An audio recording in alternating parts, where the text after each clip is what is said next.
মা বাবা হওয়ার জন্য মা বাবা হিসাবে সন্তানের হকগুলো কি সেগুলো জানা গুরুত্বপূর্ণ। যেমন ফর এক্সাম্পল, সন্তান পৃথিবীতে আসারও আগে থেকে তার হক শুরু হয়ে যায়। কিভাবে?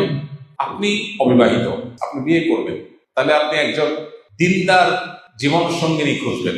কেন? যাতে করে আপনার অনাগত যে সন্তান সন্ততি তারা যেন দিনদার থাকে। মা যদি আল্লাহভীরু হয়, সন্তান আল্লাহভীরু হবে। ওই চিন্তা থেকে আপনি ভালো মা তালাশ করলেন, এটা কিন্তু সন্তানের হক আপনি আদায় করলেন। আর আপনি ওইটা মাথায় রাখলেন না, আপনি টাকা পয়সা অন্যান্য বিষয়গুলোকে মাথায় রাখলেন, তাহলে আপনার সন্তান দিনদার আদর্শবান আল্লাহভীরু হওয়ার বিষয়টাকে আপনি খেয়াল করলেন না, তাহলে সন্তানের অধিকার নষ্ট করলেন একরকম। ঠিক একইভাবে স্ত্রী সহবাসের সময় যে দোয়া পড়া হয়, এই দোয়ার মধ্যে কিন্তু অনাগত সন্তান যেন ভালো হয়, নেক হয়, শয়তানের পাকড়াও থেকে রক্ষা পায়, যেন দোয়া করা। এটা কিন্তু সন্তানের চিন্তা থেকেই আসে। সন্তান জন্ম নেওয়ার পর তার জন্য ডান কানে আজান বাম কানে ইকামতের যে আমল মুস্তাহাব আছে, এর পাশাপাশি তার জন্য যে দোয়া আছে,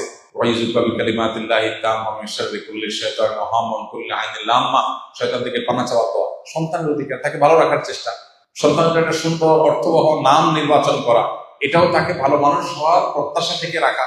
সেই সাথে সন্তানকে শুরুতে দিন দেওয়া, আল্লাহর সাথে পরিচয় করানো, আখিরাতমুখী করা, তার মধ্যে ঈমান বিল্ড করা, তৈরি করা, এর পাশাপাশি তার ভরণ পোষণ আদার সব বিষয় থাকে। আমরা সন্তানের অধিকার বলতে বুঝি তাদের শার্ট প্যান্ট দেওয়া, তাদের ভরণ পোষণ দেওয়া, এটা তাদের অধিকার বটেই, এটার বাইরে আরো অনেক কর্তব্য আছে। এর মধ্যে একটা গুরুত্বপূর্ণ বিষয় হলো সন্তানদের মধ্যে ইনসাফ করা, বৈষম্য না করা। যখন কিছু দিবেন সবাইকে সমান হারে দিবেন। তো সন্তানের প্রতি এই সমস্ত কর্তব্যগুলো যদি আপনি জানেন এবং কর্তব্য সচেতন হন, ইনশাআল্লাহ আপনি আল্লাহর খাতায়, আল্লাহ রাসূলের দৃষ্টিতে আপনি আদর্শ বাবা এবং মা হতে পারবেন। আল্লাহ আমাদেরকে তৌফিক দান করুন।